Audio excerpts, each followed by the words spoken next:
পুরুষ মানুষের ভালোবাসা পেতে হলে তাদের মন পেলেই হয় না, পেটটাকেও আয়ত্তে রাখতে হয়। কেন বললাম, চলুন দেখে নিই আজকের ভিডিওটা অবিবাহিত সুন্দরী আপুদের জন্য। আচ্ছা, আমি কি সুন্দর বলেন তো? সে কথা না হয় বাদই দিই। শুনেছি মেয়েরা নাকি মেয়েদের প্রশংসা করতে পারে না, তবে আমিও করলাম আমার ভিডিওর খাতিরেই। আচ্ছা, কেমন আছেন আপনারা? এই যে আমি অনিমা ফ্রম লাইফ অফ এ অনিমা। আপনারা যদি ভালো নাও থাকেন তবে আমার ভিডিওটা দেখুন, মন ভালো হয়ে যাবে। আচ্ছা, যা বলছিলাম, পুরুষ মানুষের খাবারের প্রতি আকর্ষণ থাকে অনেক বেশি। যদি ভালো রান্না করতে না পারেন বা জামাইয়ের সামনে ভালো খাবার দিতে না পারেন, তবে বিয়ের পরে ভালোবাসা কিন্তু জানালা খুলে পালাবে। কারণ এর অভিজ্ঞতা আমার আছে। রান্না তো কিছুই পারতাম না বিয়ের পর আমার জামাই পুরো একদম কঙ্কাল লাঠির মতো হয়ে গেছিল। আপনি যতই ভালো মেয়ে কিংবা ভালো বউ হন না কেন, জামাইকে ভালোবাসা দিয়ে একদম সোহাগে ভরে দিবেন, কিন্তু শ্বশুরবাসায় ঠিকই বদনামটা রয়ে যাবে। কেন?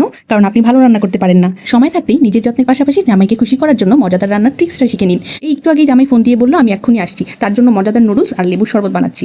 আচ্ছা, আপনারা কি হতাশ হচ্ছেন আমি কেন এখন অভাবের কথা বলছি না? আমরা তো বাঙালি, জানি আমরা মানুষের কষ্টের কথা শুনতে বেশি পছন্দ করি। আমি আসলে টাকা পয়সার অভাবের কথা বলিনি, বলছিলাম খাবারের অভাবের কথা, যা আমি বিয়ের পরে রান্না করতে পারতাম না। আমরা সুন্দর সুন্দর জামাই বউ, আমি ন্যাচারাল বিউটি, আমার জামাই ন্যাচারাল হ্যান্ডসাম। মাশাআল্লাহ। ঠিক আছে, বাই বাই, আল্লাহ হাফিজ।